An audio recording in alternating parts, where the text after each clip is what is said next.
여기서 하룻밤만 버티자. 아이를 낳지 못한다는 이유로 쫓겨난 여자가 있었습니다. 갈 곳이 없었던 그녀는 한 폐가에 들어섰지요. 바로 그때였습니다. 아기 울음소리가 들려왔어요. 소리가 나는 쪽으로 향했습니다. 울음소리는 버려진 박스 더미에서 나고 있었습니다. 박스를 연 순간 그녀는 심장이 멎는 듯 했어요. 갓난아기가 얼어 죽어가고 있었습니다. 세상에, 누가 아기를 여기에 버린 거야? 여자는 재빨리 아이를 품에 안았어요. 그녀는 몰랐습니다. 이 아이가 지닌 천재적인 재능을, 그리고 아이의 진짜 정체가 드러나는 순간 두 사람의 인생이 완전히 흔들릴 거라는 것을요. 32살의 겨울은 유난히 춥게 느껴졌습니다. 윤서진은 한진그룹 계열사 현관 앞에 서 있었습니다. 오후 6시. 퇴근 시간이 되자 사람들이 하나둘 건물 밖으로 쏟아져 나왔지요. 서진은 코트깃을 여미며 그 인파 속에서 익숙한 뒷모습을 찾았습니다. 남편 김도윤이 건물을 나섰습니다. 그러나 그의 옆에는 젊은 여자가 함께였습니다. 두 사람은 자연스럽게 팔짱을 끼고 지하 주차장 쪽으로 걸어갔습니다. 서진의 손이 떨렸습니다. 머릿속이 하얘졌습니다. 발걸음을 옮기려 해도 다리에 힘이 들어가지 않았습니다. 마치 발이 땅에 붙어버린 것 같았지요. 결혼 5년 차. 그 세월 동안 쌓아온 것들이 한순간에 무너져 내리는 소리가 들리는 듯 했습니다. 서진과 도윤은 대학 동아리에서 처음 만났습니다. 도윤은 경영학과의 모범생이었고 서진은 간호학과 학생이었지요. 그때의 도윤은 다정하고 따뜻한 사람이었습니다. 함께 도서관에서 밤을 새우고 학교 앞 분식집에서 떡볶이를 나눠 먹던 시절이 있었습니다.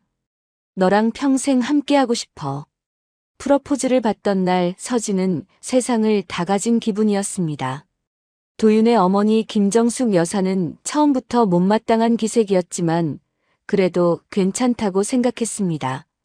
사랑하면 되는 거라고 순진하게 믿었으니까요. 결혼 2년 차부터 시어머니의 눈치가 심해졌습니다. 얘야, 우리 집안은 대대로 장손이 일찍 태어났단다. 처음에는 은근한 압박이었습니다. 그것이 점점 노골적인 체근으로 변해갔지요. 서진은 병원을 찾았습니다. 검사 결과는 가혹했습니다. 불임. 의사의 말이 귓가에 맴돌았습니다. 자연 임신이 어렵다는 진단. 서진은 진료실을 나와 병원 복도에 한참을 서 있었습니다. 다리에 힘이 풀려 주저앉을 뻔했지요. 그날 이후로 도윤이 달라졌습니다. 눈을 마주치지 않았습니다. 대화가 줄었습니다. 함께 식사하는 일도 드물어졌지요. 서진이 말을 걸면 짧은 대답만 돌아왔습니다. 바빠. 피곤해. 나중에 얘기하자. 시어머니 김정숙은 더욱 거칠어졌습니다. 때를 이어야 할 며느리가 할 일을 못하면 어쩌자는 거냐. 집안에 들어온 게 아니라 빈자리를 차지하고 있는 거야. 서진은 고개를 숙이고 견뎠습니다. 자신의 잘못인 것만 같았으니까요. 그리고 오늘 회사 앞에서 목격한 장면은 서진의 마지막 희망마저 산산이 부숴버렸습니다. 집으로 돌아온 서진은 도윤을 기다렸습니다. 밤 11시가 넘어서야 문이 열렸습니다. 당신 오늘 회사 앞에서 봤어요. 서진의 목소리는 떨렸지만 눈빛만은 흔들리지 않으려 애썼습니다. 도윤은 잠시 멈칫했다가 이내 한숨을 내쉬었습니다. 변명도 사과도 없었습니다. 알았으면 됐잖아. 그게 전부였습니다. 서진의 가슴에 날카로운 것이 박히는 느낌이었습니다. 이혼 절차는 빠르게 진행되었습니다. 아니, 일방적으로 밀려갔다는 표현이 맞겠지요. 시댁 거실에서 가족회의가 열렸습니다.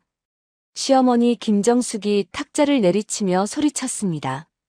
내 못 낳는 여자가 뭘 바라고 왔어. 도윤이가 바람핀 건 내 탓이야. 서진은 입술을 깨물었습니다. 억울하다고 부당하다고 말하고 싶었습니다. 하지만 그 집안에서 그녀의 목소리는 아무런 힘이 없었습니다. 결국 위자료 한 푼 없이 쫓겨났습니다. 짐을 싸는 동안 도윤은 끝내 나타나지 않았지요. 5년의 세월이 그렇게 허무하게 끝났습니다. 갈 곳이 없었습니다. 친정 부모님은 서진이 20살 때 교통사고로 함께 세상을 떠나셨습니다. 남은 가족이라곤 7살 위의 오빠뿐이었지요. 서진은 오빠네 집 앞에서 한참을 서성였습니다. 초인종을 누르자 올케가 문을 열었습니다. 언니, 잠깐만 신세 좀. 미안해, 서진아. 우리도 사정이 있어. 문이 닫혔습니다.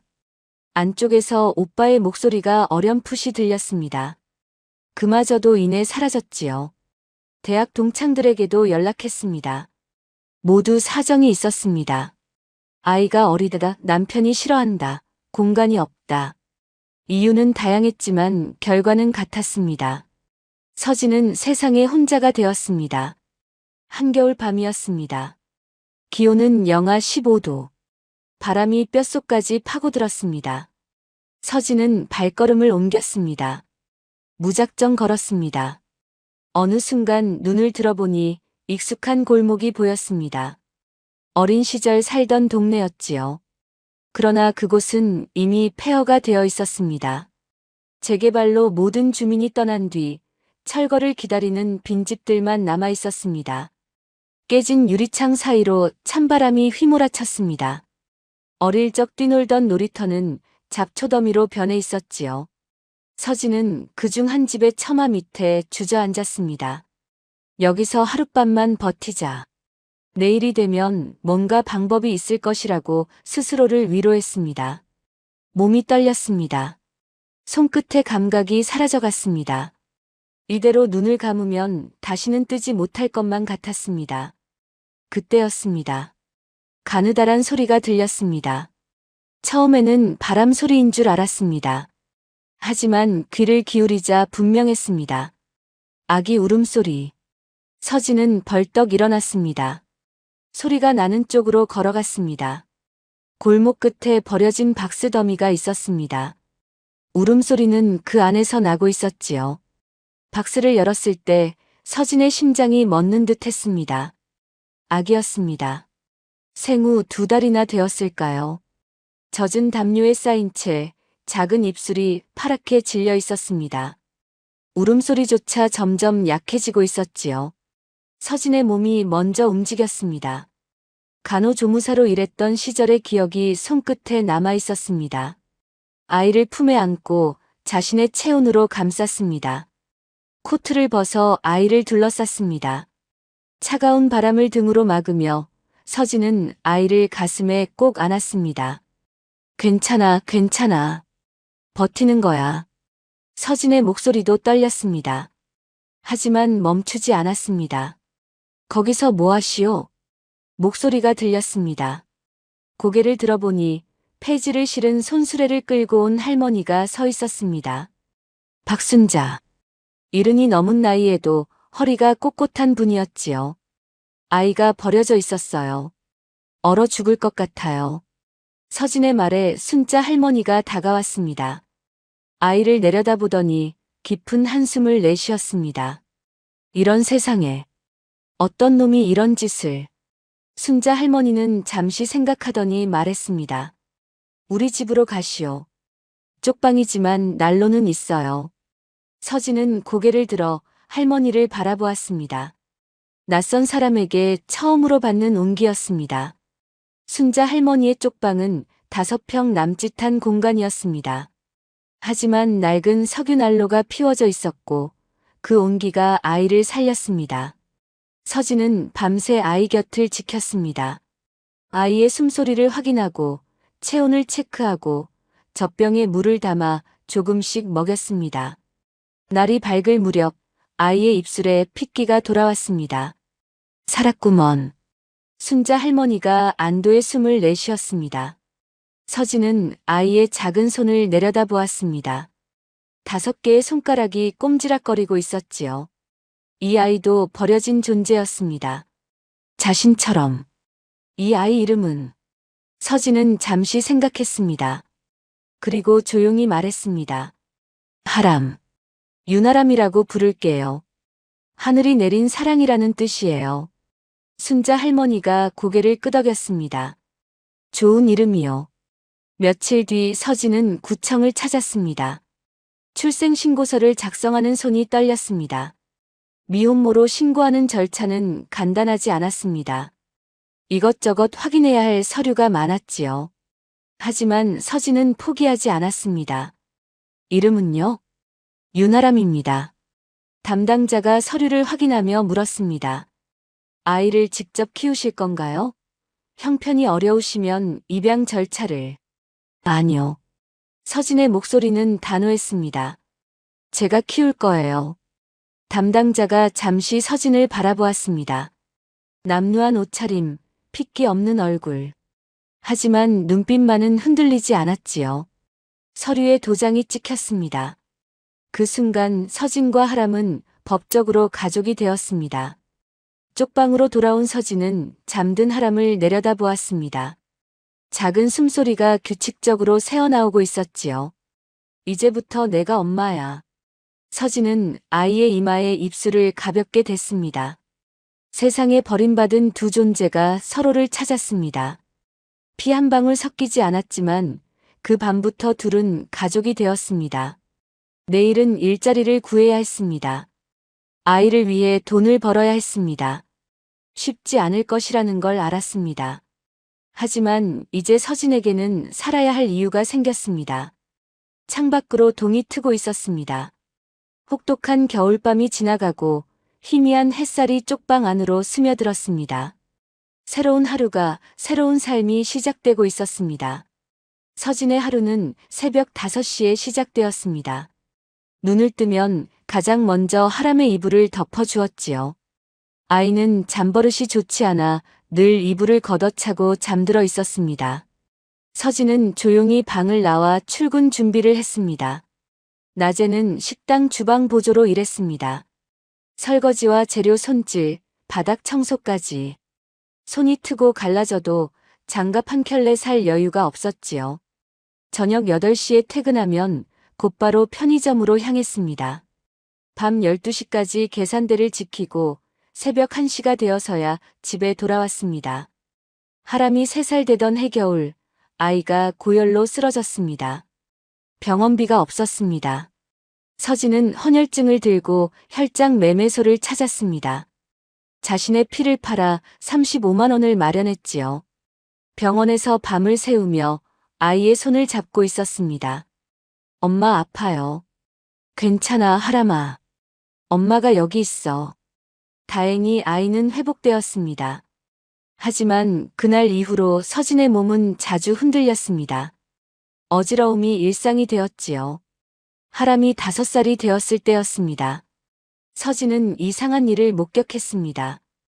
TV에서 클래식 음악 프로그램이 흘러나오고 있었지요. 피아노 선율이 거실을 채웠습니다. 쇼팽의 녹턴이었습니다. 하람이 장난감 피아노 앞에 앉았습니다. 작은 손가락이 건반 위를 움직이기 시작했습니다. 서진은 설거지를 하다 말고 멈춰 섰습니다. 아이가 TV에서 나오는 곡을 그대로 연주하고 있었습니다. 한 번 들은 멜로디를 정확하게 재현하고 있었지요. 서진은 접시를 내려놓고 아이 곁으로 다가갔습니다. 하람아, 이 노래 어디서 배웠어? 몰라요. 그냥 들리는 대로 치는 거예요. 서진의 심장이 빠르게 뛰었습니다. 평범한 일이 아니라는 걸 직감적으로 알았습니다. 그 후로 서진은 아이를 유심히 관찰했습니다. 하람은 5살에 영어 그림책을 혼자 읽었습니다. 6살에는 일본어 애니메이션을 보며 일본어를 익혔지요. 복잡한 숫자, 패턴을 보여주면 단번에 규칙을 찾아냈습니다. 천재. 그 단어가 머릿속에 떠올랐지만 서진은 일부러 모른 척했습니다. 소문이 나면 이상한 관심을 받을 것이 두려웠기 때문이지요. 서진은 중고 피아노를 사들였습니다. 식당 월급 3달치를 모은 돈이었습니다. 아이의 재능을 조용히 키워주기로 마음먹었습니다. 하람이 7살이 되던 해 서진은 요양보호사 자격증을 취득했습니다. 주경야도 끝에 시험에 합격했지요. 요양원에 취직하면서 밤 알바를 그만둘 수 있었습니다. 월급은 200만 원 남짓. 넉넉하지 않았지만 이전보다는 숨통이 트였습니다. 작은 원룸으로 이사했습니다. 15평 남짓한 공간이었지만 둘이 살기에는 충분했지요. 순자 할머니와는 여전히 연락을 주고받았습니다.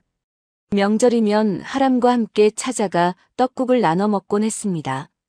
엄마, 붕어빵 사주세요. 알았어. 퇴근길에 붕어빵 한 봉지를 샀습니다. 집에 돌아와 둘이 나눠 먹었지요. 따끈한 붕어빵을 한 입 베어 물며 하람이 웃었습니다.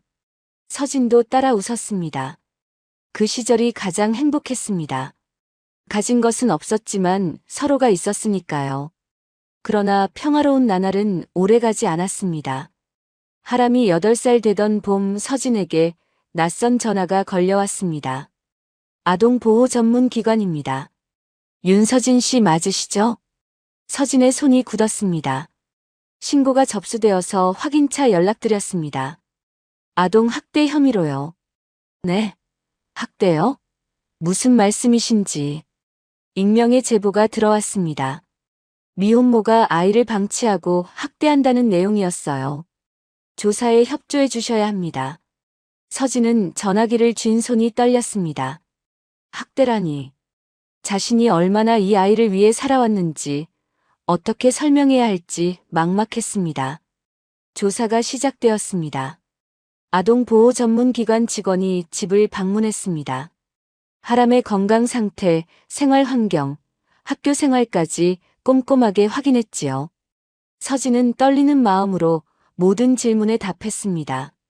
일주일 뒤 조사 결과가 나왔습니다. 오히려 모범적인 양육 사례로 판단됩니다. 아이가 정서적으로 안정되어 있고 엄마와의 유대가 깊어요. 신고는 사실무근으로 종결하겠습니다. 서진은 안도의 숨을 내쉬었습니다. 하지만 마음 한구석이 무거웠습니다. 누가 왜 이런 신고를 했을까요? 답은 며칠 뒤에 알게 되었습니다. 서진 씨, 잠깐 얘기 좀 하실까요? 요양원 원장이 서진을 불렀습니다. 원장실 문을 열고 들어가자 무거운 공기가 느껴졌습니다. 어렵게 말씀드리네요. 서진 씨를 더 이상 고용하기가 힘들 것 같아요. 원장님, 무슨 말씀이신가요? 아동학대로 조사받은 분을 요양원에 둘 수 없다는 민원이 들어왔어요. 결과가 무혐의라고 해도 소문이 퍼지면 시설 이미지에.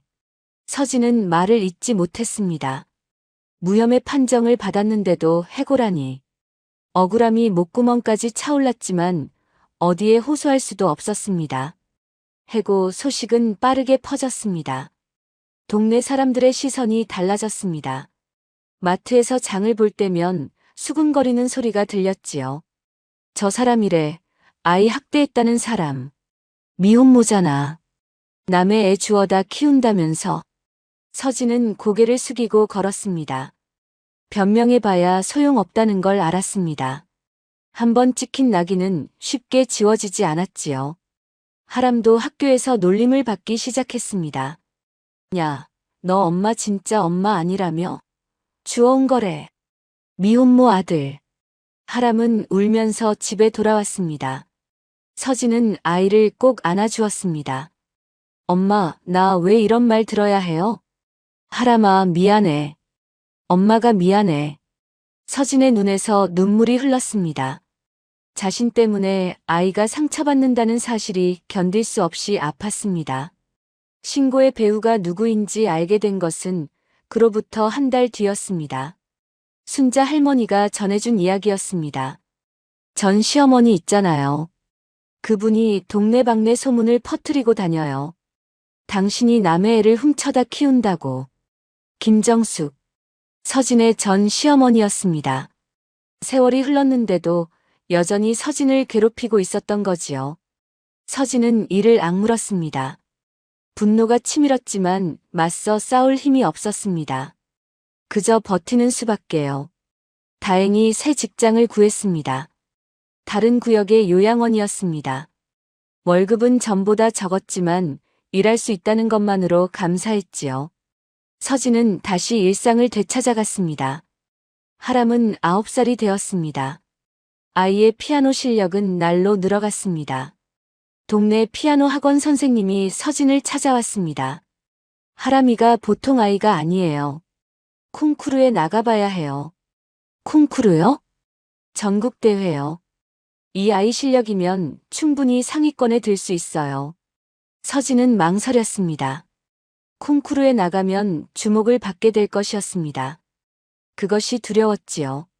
하지만 하람의 눈이 반짝였습니다. 엄마, 나 나가보고 싶어요. 서진은 아이의 얼굴을 바라보았습니다. 이 아이의 날개를 꺾을 수는 없었습니다. 알았어. 나가보자. 하람이 10살 되던 해가을. 전국 청소년 피아노 콩쿠르가 열렸습니다. 예선, 본선을 거쳐 결선까지. 하람은 모든 단계를 통과했습니다. 결선 당일 서진은 객석 맨 뒷줄에 앉았습니다.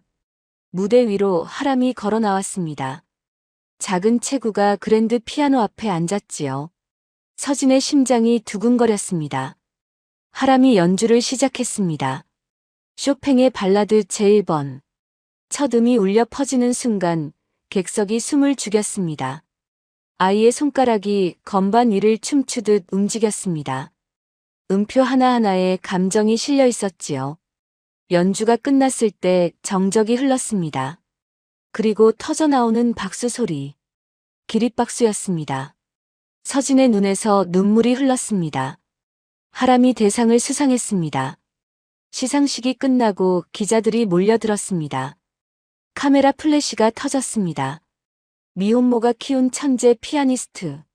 버려진 아이 10살의 전국대회 재패. 헤드라인이 쏟아졌습니다. 하람의 얼굴이 전국에 알려졌습니다. 서진은 기쁘면서도 불안했습니다.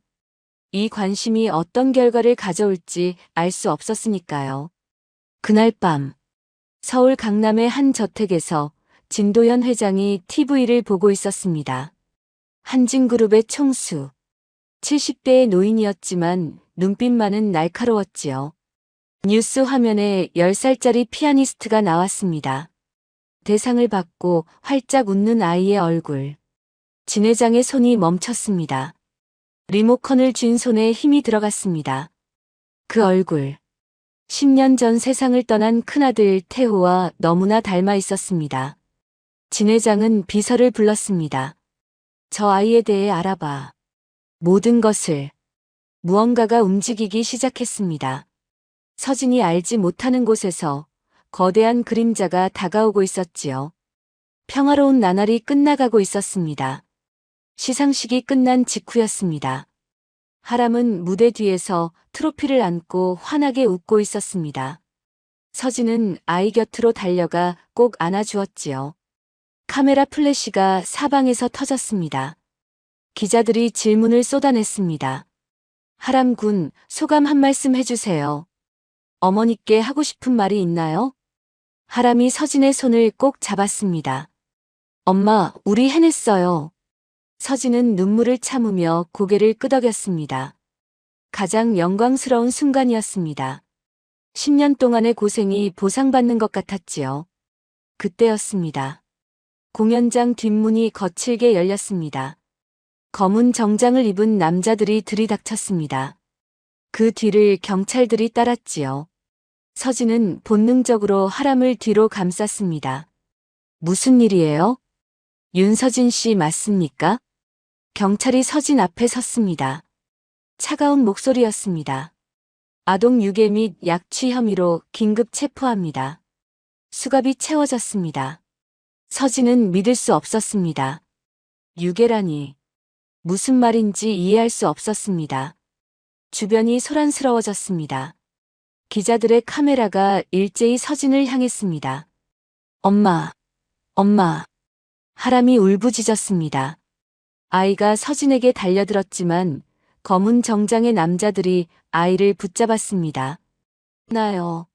우리 엄마예요. 왜 데려가요? 하람의 절규가 공연장에 울려 퍼졌습니다.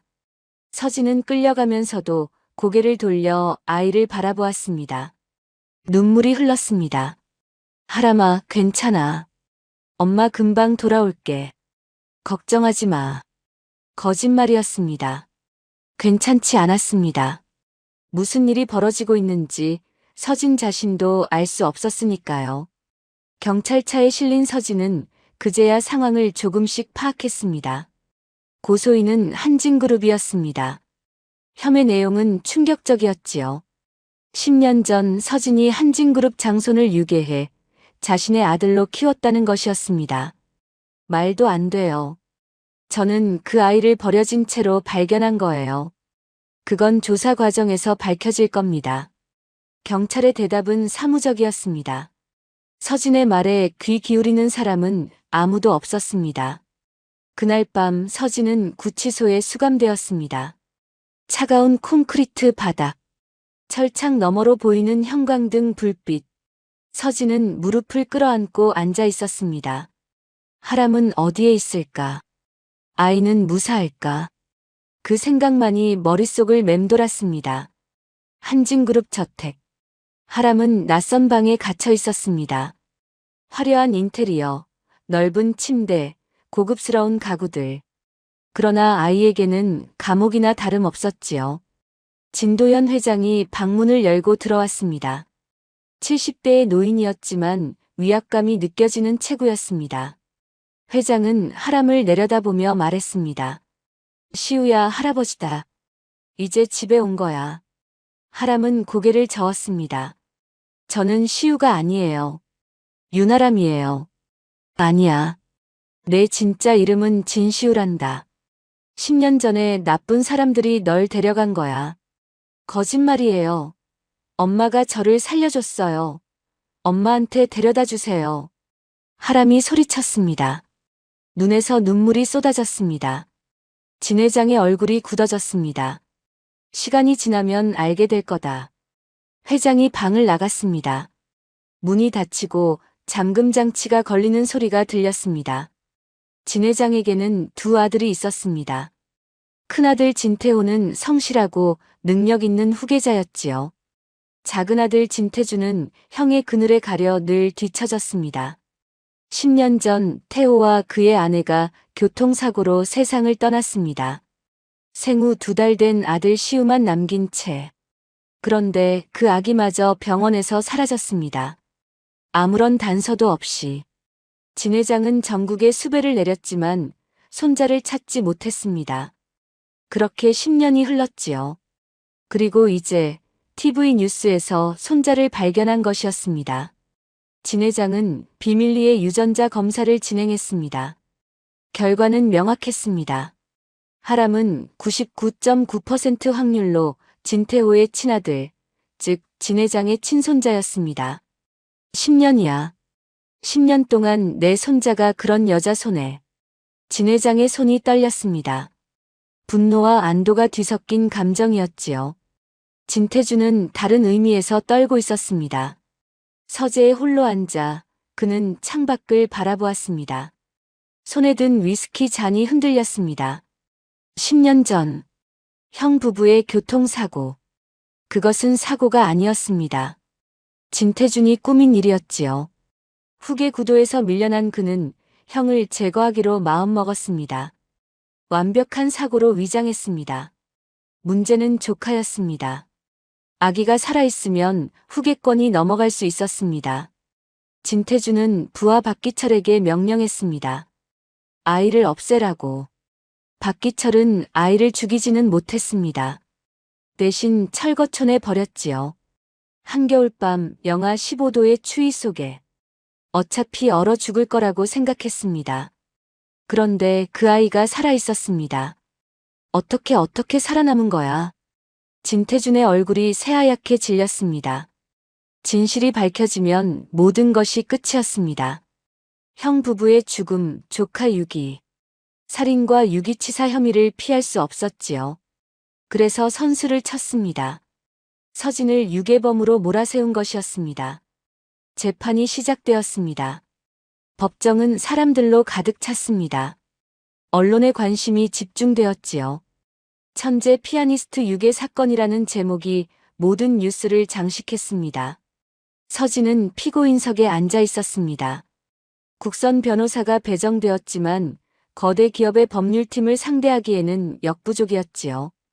진태준 측 변호사가 일어섰습니다. 피고인 윤서진은 10년 전 병원에서 한진그룹 장손을 납치했습니다. 이후 아이를 세뇌시켜 자신의 친아들로 키웠습니다. 그건 사실이 아닙니다. 서진이 외쳤습니다. 재판장이 질서를 유지하라고 경고했습니다. 진태준 측 변호사가 서류를 꺼냈습니다. 피고인의 과거 기록입니다. 윤서진은 결혼 5년 차에 불임 판정을 받았습니다. 이후 남편과 이혼했고 가족도 없이 떠돌았습니다. 아이에 대한 비정상적인 집착이 있었던 것으로 보입니다. 서진의 얼굴에서 핏기가 사라졌습니다. 가장 아픈 상처가 법정에서 공개되고 있었습니다. 방청석에서 수군거리는 소리가 들렸습니다. 불임이래. 그래서 남의 애를 훔친 거야. 무서워라. 저런 여자가. 서진은 고개를 숙였습니다. 눈물이 볼을 타고 흘렀습니다. 증인으로 김정숙이 출석했습니다. 서진의 전 시어머니. 그녀는 진태준 측의 요청으로 법정에 섰습니다. 증인석에 앉은 김정숙은 서진을 차갑게 내려다보았습니다. 증인, 피고인에 대해 알고 있는 바를 말씀해 주십시오. 저 여자는 원래 정상이 아니었어요. 아이를 가지지 못한다는 사실에 집착이 심했습니다. 이혼 후에도 계속 이상한 행동을 했고요. 남의 아이를 납치해 키울 수 있는 사람이에요. 거짓이었습니다. 하지만 법정에서 그 말은 사실처럼 들렸습니다. 서진은 입술을 깨물었습니다. 반박하고 싶었습니다. 하지만 증거가 없었습니다. 10년 전 그 겨울밤 자신이 아이를 발견했다는 것을 증명할 방법이 없었습니다. 재판이 끝난 후 서진은 다시 구치소로 돌아왔습니다. 면회 신청을 했지만 거부당했습니다. 하람을 만날 수 없었습니다. 서진은 철창에 매달리듯 서서 울었습니다. 하람아, 하람아. 아이의 얼굴이 떠올랐습니다. 처음 만난 날 파랗게 질린 입술. 품에 안고 체온을 나누던 그 밤. 첫 번째 생일에 미역국을 끓여주던 아침. 붕어빵 하나를 나눠 먹으며 웃던 순간들. 피 한 방울 섞이지 않았지만 하람은 서진의 전부였습니다. 그런데 이제 모든 것이 무너지고 있었습니다. 한진그룹 저택. 하람은 사흘째 밥을 먹지 않았습니다. 방 안에 갇힌 채 문 앞에 앉아 있었지요. 엄마. 엄마 보고 싶어요. 아이의 목소리는 갈라져 있었습니다. 눈물도 마를 대로 말랐습니다. 진 회장이 다시 찾아왔습니다. 손자의 모습을 보고 마음이 아팠지요. 시우야, 밥 좀 먹으렴. 할아버지가 뭐든 해줄게. 저는 시우가 아니에요. 하람이 고개를 들어 회장을 바라보았습니다. 저를 쓰레기처럼 버린 사람들이 무슨 가족이에요. 엄마가 저를 살렸어요. 엄마가 제 가족이에요. 진 회장의 눈이 흔들렸습니다. 처음으로 의문이 생겼습니다. 이 아이를 버렸다니. 누가? 왜? 구치소 독방. 서진은 차가운 바닥에 앉아 있었습니다. 창살 사이로 달빛이 들어왔습니다. 절망이 온몸을 휘감았습니다. 억울함, 분노, 슬픔. 모든 감정이 뒤엉켜 가슴을 짓눌렀습니다. 이대로 무너질 것만 같았습니다. 그때 간수가 다가왔습니다. 윤서진 씨 면회 왔습니다. 면회요? 누가? 서진은 비틀거리며 일어났습니다. 면회실로 향했습니다. 유리창 너머에 앉아있는 사람을 보고 서진은 멈춰 섰습니다. 순자 할머니였습니다. 10년 전 쪽방을 내어주었던 그 할머니. 이제는 허리가 더 굽었지만 눈빛만은 여전했습니다. 할머니. 서진의 목소리가 떨렸습니다. 할머니가 수화기를 들었습니다. 서진아, 내가 뭘 좀 찾았어. 네?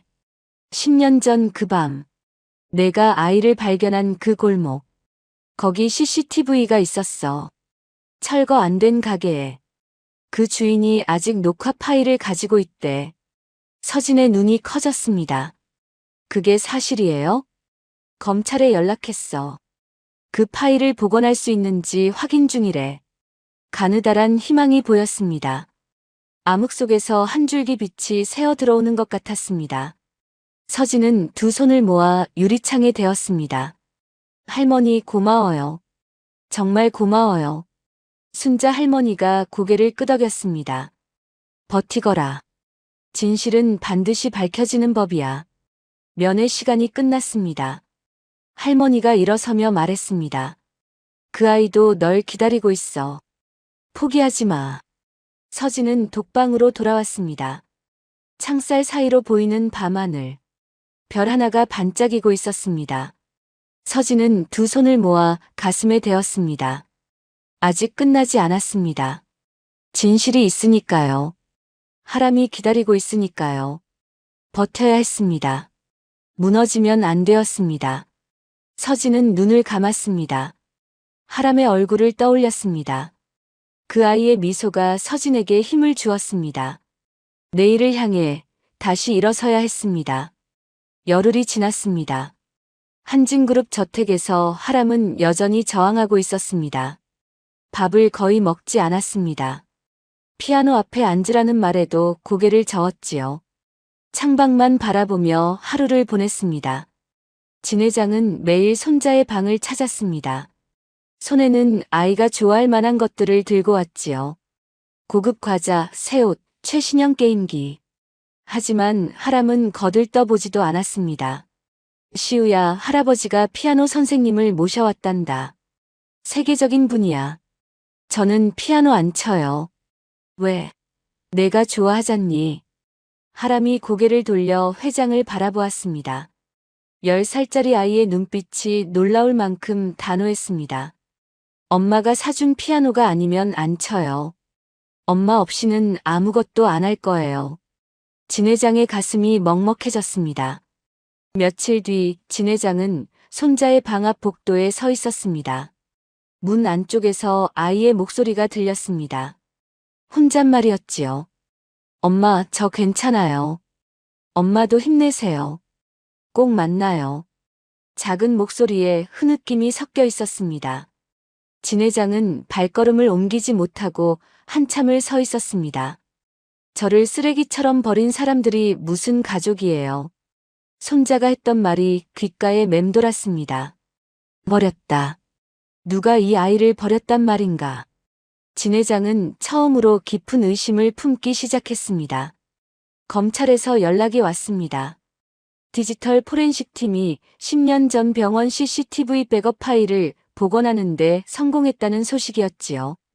순자 할머니가 제보한 철거촌 가게의 녹화 파일도 분석이 진행 중이었습니다. 담당 검사는 김현우. 30대 중반의 젊은 검사였지만 눈빛이 날카로웠습니다.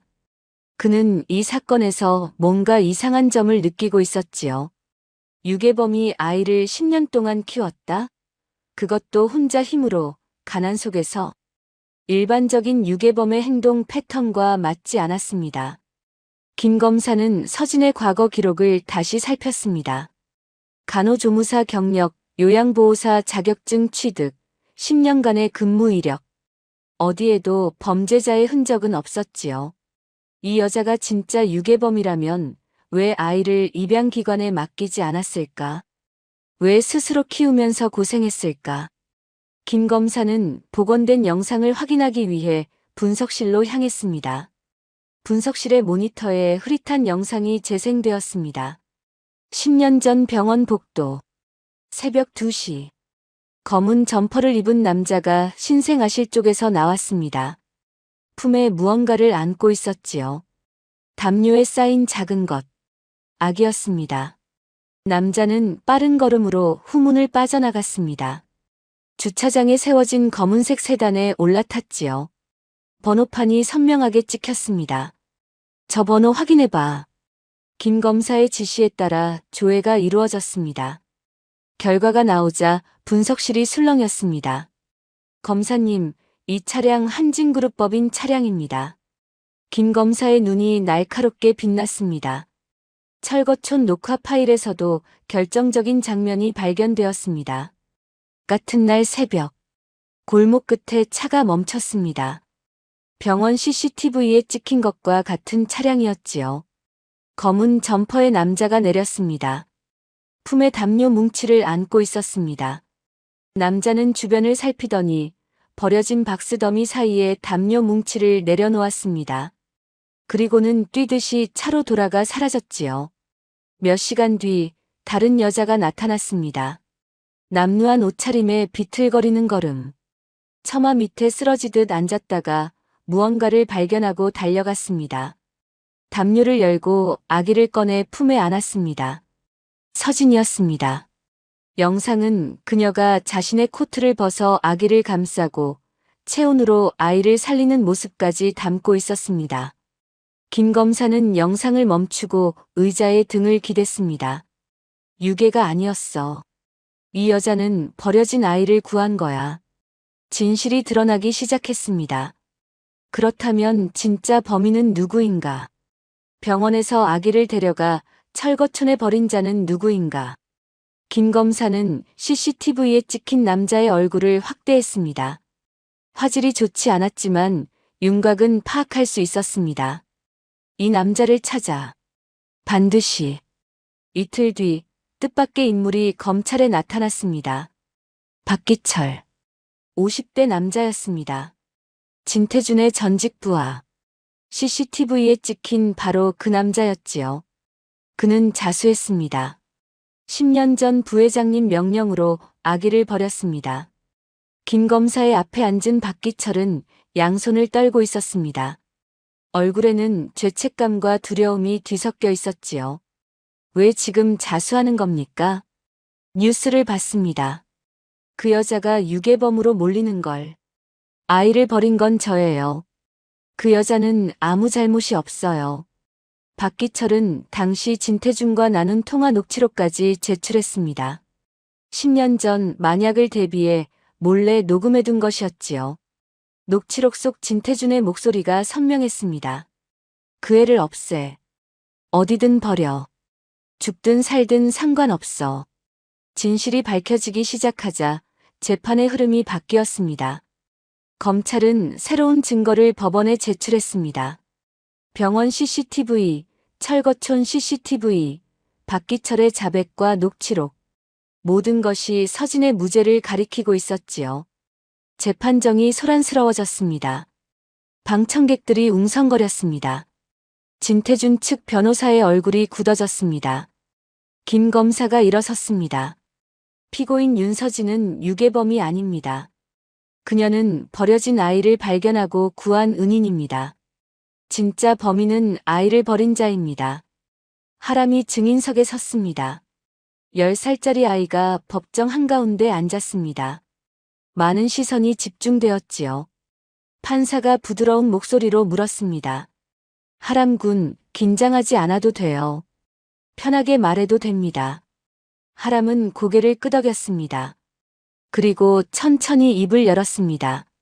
저는 그날 밤을 기억하지 못해요. 너무 어렸으니까요. 방청석이 조용해졌습니다. 하지만 엄마가 해준 이야기는 기억해요. 엄마도 갈 곳이 없었대요. 추운 밤에 혼자였대요. 그런데 저를 발견했대요. 얼어 죽어가는 저를요. 하람의 목소리가 떨렸지만 멈추지 않았습니다. 엄마는 자기 옷을 벗어서 저를 감싸줬대요. 자기가 더 추웠을 텐데. 그렇게 저를 살렸대요. 법정이 숙연해졌습니다. 저를 버린 사람이 가족이에요? 저를 주워서 키운 사람이 가족이에요? 하람이 피고인석의 서진을 바라보았습니다. 엄마는 제 진짜 가족이에요. 피가 안 섞여도요. 서진의 눈에서 눈물이 흘렀습니다. 방청석 여기저기서 훌쩍이는 소리가 들렸습니다. 예상치 못한 일이 벌어졌습니다. 증인석에 김정숙이 다시 불려 나왔습니다. 진태준 측의 요청이 아니었습니다. 검찰 측 요청이었지요. 김정숙은 증인석에 앉아 잠시 침묵했습니다. 그녀의 손이 미세하게 떨리고 있었습니다. 증인, 이전 증언을 유지하시겠습니까? 김 검사의 질문에 김정숙이 고개를 들었습니다. 그녀의 눈가가 붉어져 있었습니다. 저는 말문이 막혔습니다. 법정이 조용히 그녀의 다음 말을 기다렸습니다. 이전 증언을 번복하겠습니다. 방청석이 술렁였습니다. 서진이는 제가 아는 한 가장 헌신적인 엄마입니다. 저는 그 애를 미워했어요. 제 아들 결혼 생활이 실패한 게 그의 탓인 줄 알았으니까요. 김정숙의 목소리가 갈라졌습니다. 제가 과거에 아동보호기관에 허위 신고를 한 것도 사실입니다. 동네에 나쁜 소문을 퍼뜨린 것도요. 그런데 그 애가 유괴범이 아니라면서요. 버려진 아이를 살린 사람이라면서요. 김정숙이 피고인석의 서진을 바라보았습니다. 서진아, 미안하다. 내가 잘못했다. 서진은 말없이 고개를 숙였습니다. 원망보다 안도가 먼저 밀려왔습니다. 진태준의 얼굴이 새하얗게 질려 있었습니다. 모든 증거가 그를 향하고 있었습니다. CCTV 영상, 박기철의 자백, 통화 녹취록. 빠져나갈 구멍이 없었지요. 진태준 씨, 이 증거들에 대해 할 말이 있습니까?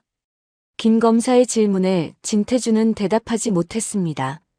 고개를 떨군 채 입술만 달싹였습니다. 방청석에서 야유가 터져 나왔습니다.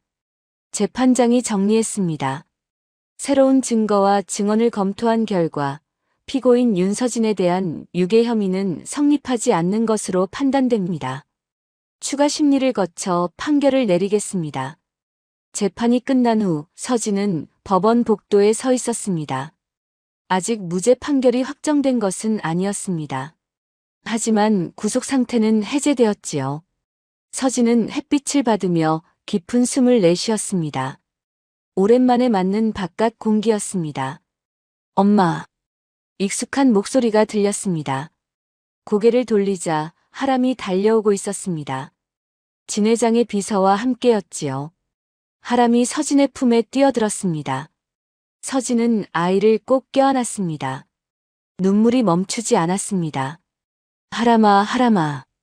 엄마, 보고 싶었어요. 정말 많이 보고 싶었어요. 두 사람은 한참 동안 서로를 안고 울었습니다. 조금 떨어진 곳에서 진 회장이 지켜보고 있었습니다. 손자를 안고 우는 서진의 모습. 그것은 연기가 아니었습니다. 진심이었지요. 10년 동안 이 여자가 손자를 어떻게 키웠는지 그 모습이 말해주고 있었습니다. 진 회장은 천천히 다가갔습니다. 서진이 고개를 들어 그를 바라보았습니다. 경계하는 눈빛이었지요. 진 회장이 입을 열었습니다. 미안하오. 서진은 대답하지 않았습니다. 내 아들놈이 당신과 이 아이에게 씻을 수 없는 죄를 지었소. 10년 전에도 지금도. 진 회장의 목소리가 떨렸습니다. 당신이 아니었으면 내 손자는 그 겨울밤에 죽었을 것이오. 당신이 살린 거요. 서진은 하람을 더 꼭 안았습니다. 저는 당신들의 손자를 키운 게 아니에요. 제 아들을 키운 거예요. 진 회장이 고개를 끄덕였습니다. 알겠소. 알겠어요. 법원을 나서며 하람이 서진의 손을 꼭 잡았습니다. 엄마, 이제 집에 가요. 그래, 집에 가자. 서진은 아이의 손을 잡고 걸었습니다. 아직 모든 것이 끝난 건 아니었습니다. 재판이 남아 있었고 해결해야 할 일들이 있었지요. 하지만 지금 이 순간 아이와 함께 걷고 있다는 것만으로 충분했습니다. 하늘이 맑았습니다. 가을 햇살이 두 사람의 어깨 위로 쏟아졌습니다. 어둠이 걷히고 있었습니다.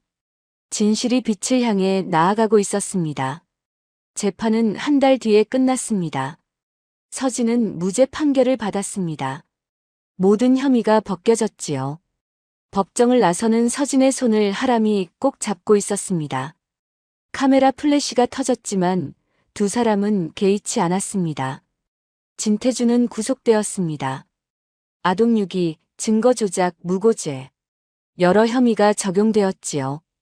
검찰은 10년 전 진태호 부부의 교통사고에 대해서도 재수사를 시작했습니다.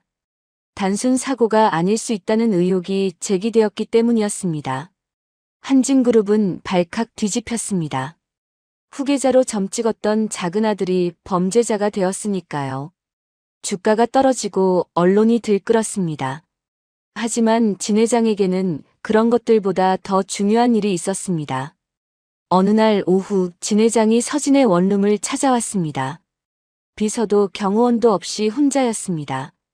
70이 넘은 노인이 계단을 올라 작은 문 앞에 섰지요. 초인종을 누르자 서진이 문을 열었습니다. 회장님, 들어가도 되겠소? 서진은 잠시 망설이다 고개를 끄덕였습니다. 15평 남짓한 원룸. 낡은 가구와 중고 피아노. 진 회장은 방 안을 둘러보았습니다. 화려한 것은 하나도 없었지만 정갈하게 정돈되어 있었습니다.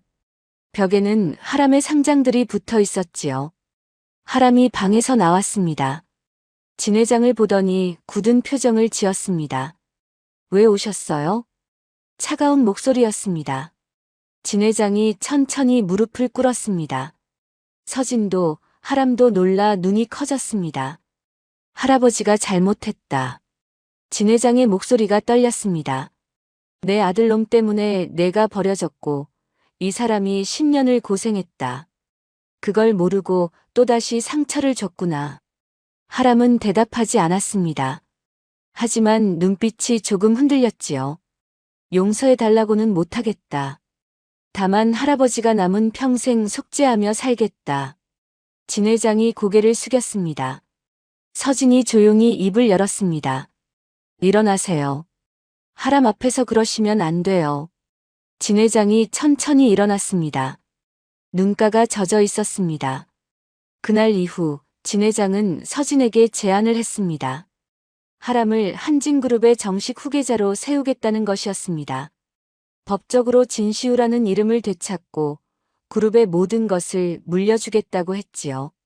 하람은 단호하게 거절했습니다. 저는 진시우가 아니에요. 윤하람이에요. 하람아, 그건 내 원래 이름이. 엄마가 지어준 이름이에요. 하늘이 내린 사랑이라는 뜻이래요. 저는 이 이름이 좋아요. 진 회장이 서진을 바라보았습니다. 서진은 조용히 고개를 저었습니다. 이 아이의 뜻을 존중해 주세요. 재벌이 되는 것보다 행복하게 사는 게 중요해요. 진 회장은 한참을 침묵했습니다. 그리고 천천히 고개를 끄덕였습니다. 알겠소. 아이가 성인이 될 때까지 기다리겠소. 그때 다시 물어보겠소. 하람이 서진의 손을 잡았습니다. 저는 엄마랑 살래요. 그게 제일 좋아요. 진 회장의 눈가에 눈물이 맺혔습니다. 하지만 그것은 슬픔이 아니었습니다. 손자가 이렇게 바르게 자랐다는 것에 대한 안도였지요. 진 회장은 서진과 하람이 원하는 대로 살 수 있도록 지원을 약속했습니다. 강요가 아니었습니다. 조건도 없었습니다. 그저 10년간의 빚을 갚고 싶다고 했지요. 서진은 처음에는 거절했습니다. 하지만 하람의 미래를 생각하면 완전히 거부할 수는 없었습니다. 결국 하람의 학비와 음악 교육비만 받기로 했습니다. 그 외에는 필요 없어요. 저희는 저희 힘으로 살 수 있어요. 진 회장이 고개를 끄덕였습니다. 당신은 대단한 사람이요. 몇 달 뒤 서진은 진 회장의 초대로 한진그룹 본사를 방문했습니다. 하람의 음악 교육 지원에 관한 서류를 받으러 가는 길이었지요. 고급스러운 로비를 지나 안내 데스크로 향했습니다. 윤서진 님이시죠? 회장님께서 기다리고 계십니다. 이쪽으로 모시겠습니다. VIP 안내원이 공손하게 인사했습니다. 서진은 하람의 손을 잡고 엘리베이터로 향했습니다. 그때였습니다. 서진 씨? 익숙한 목소리가 들렸습니다. 고개를 돌리자 중년의 남자가 서 있었습니다. 김도윤. 전 남편이었습니다. 10년 만에 다시 보는 얼굴. 그 사이 도윤은 많이 늙어 있었습니다. 머리에는 흰 머리카락이 섞여 있었고 얼굴에는 피곤함이 가득했지요. 도윤의 명찰에는 과장이라고 적혀 있었습니다. 10년째 같은 직급. 한진그룹에서 크게 인정받지 못한 모양이었습니다. 어떻게 여기에? 도윤이 어리둥절한 표정으로 서진을 바라보았습니다. 그리고는 하람을 보고 VIP 안내원을 보았습니다. 회장님의 귀빈이십니다. 실례하겠습니다. 안내원이 정중하게 말하며 서진을 안내했습니다. 서진은 잠시 도윤을 바라보았습니다. 원망도 분노도 없었습니다. 그저 담담할 뿐이었지요. 하람이 물었습니다. 엄마, 저 아저씨 누구야? 서진은 고개를 돌렸습니다. 아무도 아니야. 가자. 서진은 뒤도 돌아보지 않고 걸어갔습니다. 하람이 엄마의 손을 잡고 따라갔지요. 엘리베이터 문이 닫히기 직전 서진은 도윤의 굳어있는 얼굴을 마지막으로 보았습니다. 20년의 세월이 흘렀습니다. 하람은 30살이 되었습니다. 세계적인 피아니스트로 성장했지요. 유럽, 미국, 아시아를 오가며 연주회를 열었습니다. 그의 연주는 깊은 감동을 주었습니다. 음악 평론가들은 그의 연주에서 삶의 무게와 따뜻함이 느껴진다고 평했습니다. 하람은 콘서트 수익금 전액으로 재단을 설립했습니다. 이름은 하람재단. 버려진 아이들, 미혼모, 이혼 가정을 위한 지원 사업이었지요. 돈이 아깝지 않으세요? 기자가 물었습니다. 재단 설립 기자회견에서였지요. 하람이 미소 지었습니다. 제가 받은 것을 돌려주는 것뿐이에요. 저도 한때 버려진 아이였으니까요. 기자회견이 끝난 후 다른 기자가 다가왔습니다. 하람 씨, 왜 이런 재단을 만드셨나요? 개인적인 이유가 있으신가요? 하람은 잠시 생각했습니다. 그리고 천천히 입을 열었습니다. 한겨울 밤이었어요. 영하 15도. 저는 죽어가고 있었어요. 기자의 펜이 멈췄습니다. 그때 한 여자가 저를 발견했어요. 그 여자도 갈 곳이 없었어요. 버림받은 사람이었지요. 그런데 그 여자는 자기 옷을 벗어서 저를 감쌌어요. 자기 체온으로 저를 살렸어요. 하람의 목소리가 잔잔했습니다. 그게 제 엄마예요. 피 한 방울 안 섞인 엄마. 하지만 세상에서 가장 진짜인 엄마요. 기자가 물었습니다. 가족이란 뭘까요? 하람이 대답했습니다. 진짜 가족은 피가 아니라 선택이에요. 서로를 위해 희생하고 함께 버티고 끝까지 포기하지 않는 것. 그게 가족이에요. 그날 저녁 하람의 콘서트가 열렸습니다. 대형 콘서트홀이 가득 찼습니다. 세계 각지에서 온 관객들이 자리를 채웠지요. 조명이 어두워지고 무대 위로 스포트라이트가 켜졌습니다. 하람이 무대 위로 걸어 나왔습니다. 검은 턱시도를 입은 청년은 당당하고 아름다웠습니다. 관객석에서 박수가 터져 나왔습니다. 하람은 피아노 앞에 앉기 전 객석 한쪽을 바라보았습니다. 서진이 거기 앉아 있었습니다. 62살이 된 서진. 머리에는 흰 머리카락이 섞여 있었지만 눈빛은 여전히 맑았습니다. 하람과 눈이 마주치자 서진이 미소 지었습니다. 하람도 미소로 답했지요. 하람이 건반 위에 손을 올렸습니다. 첫 음이 울려 퍼졌습니다. 쇼팽의 녹턴. 5살 때 장난감 피아노로 처음 연주했던 그 곡이었습니다.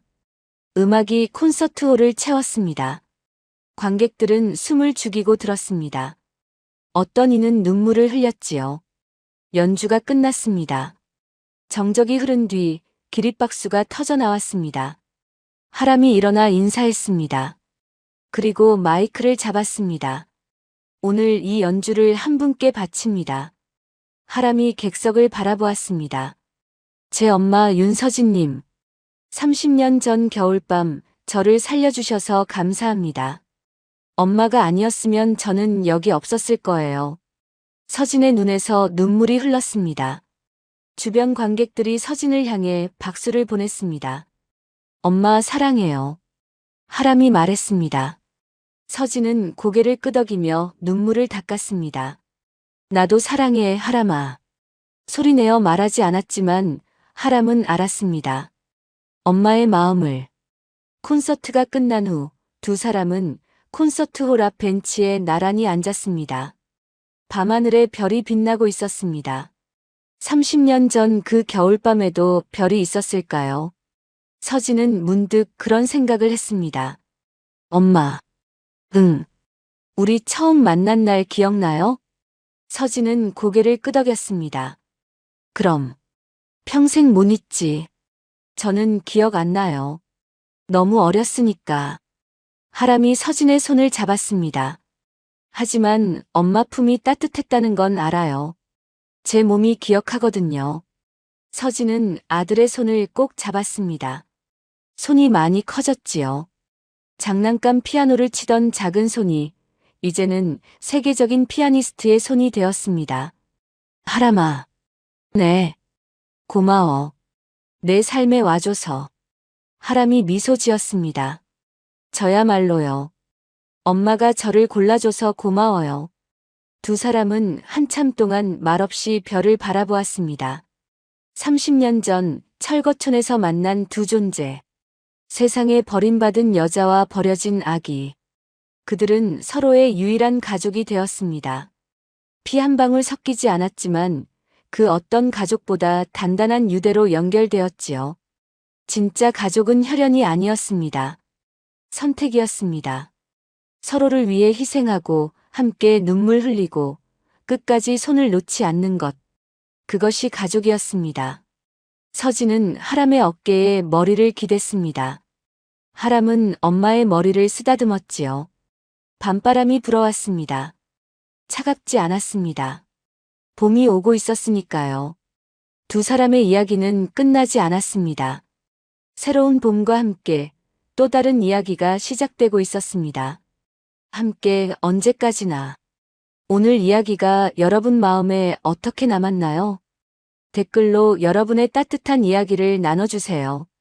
구독과 좋아요도 눌러주시면 오늘 하루 여러분에게도 행운이 깃들 거예요. 끝까지 들어주셔서 감사합니다.